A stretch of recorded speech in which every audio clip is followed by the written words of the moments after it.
అండి ముందు వీడియోలో నేను జామున్ గురించి చెప్పాను, తీసుకుంటే చాలా మంచిది, విటమిన్స్ అది అరుగుదల ఇవన్నీ ఉంటాయని చెప్పాను కదా. జామున్ ఈ సీజన్లో వస్తాయి కాబట్టి ఆ సీజన్లో ఫ్రూట్స్ తినాలని చెప్తూ ఉంటాను నా వీడియోలో.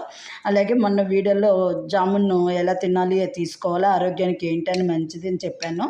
అలాగే సీడ్స్ని కూడా పౌడర్ చేసుకొని వాడుకోవచ్చు అని చెప్పాను. ఇప్పుడు జామున్ జ్యూస్ ఎలా తయారు చేస్తారో చూపిస్తున్నానండి.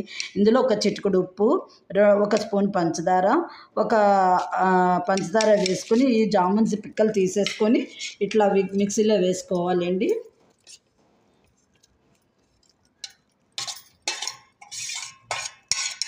ఇలా మిక్సీలో వేసుకున్న తర్వాత ఒక గ్లాసు వాటర్ పోసుకున్నాను.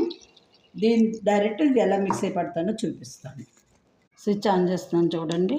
ఇది ఇలా మొత్తం రెడ్ వచ్చిన తర్వాత ఆగుతుంది. అప్పుడు మధ్యలో బటన్ నొక్కుకోవాలి మనం జ్యూస్ చేసుకోవడానికి వీలుగాను.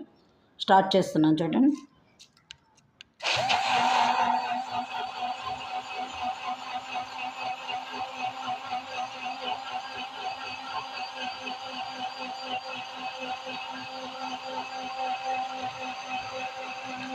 అయిపోయింది, మనము గ్లాసులో పోసుకోవడమే అండి.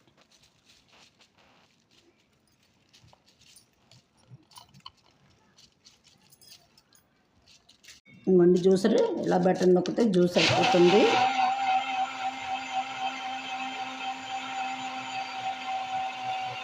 ఇది ఆఫ్ చేసుకొని ఈ బటన్ కూడా నొక్కితే డోర్ ఓపెన్ అవుతుంది, మూత ఓపెన్ అవుతుంది. మనం ఇలాగా ఎవరి మట్టుకు వాళ్ళు జ్యూస్ ఇలా తయారు చేసుకొని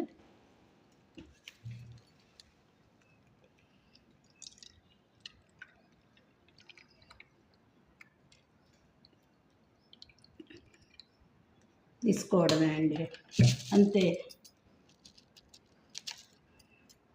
రెడీ, జామున్ జ్యూస్ రెడీ అయిపోయింది.